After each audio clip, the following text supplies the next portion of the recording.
भाजप आमदार सुरेश धसांनी घेतली ढाकणे कुटुंबियांची भेट। पैसे कितीही लागू देत, उपचार घ्या, उपचारासाठी मदत करण्याचं धसांचं आश्वासन।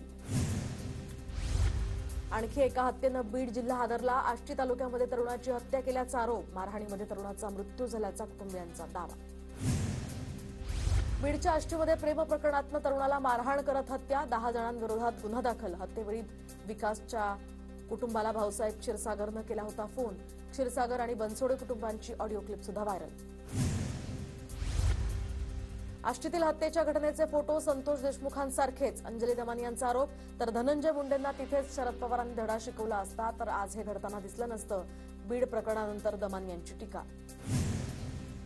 आष्टीतील हत्येची घटना संतोष देशमुखांच्या हत्येची पुनरावृत्ती। हत्येच्या घटनेची सीआयडी चौकशी करा, सचिन खरात यांची मागणी। 18 वर्षांपासून वेतन न मिळाल्यामुळे बीडमध्ये आश्रमशाळेतील शिक्षकाची आत्महत्या। वेतन मागितल्यानंतर गळफासगी असं उत्तर दिल्याचा मृत धनंजय नागरगोजेंच्या फेसबुक पोस्टमध्ये उल्लेख। औरंगजेबाच्या कबरीपेक्षा बीडच्या शिक्षकाची आत्महत्या महत्वाची। ठाकरेंच्या शिवसेनेचे नेते अंबादास दानवेंची प्रतिक्रिया।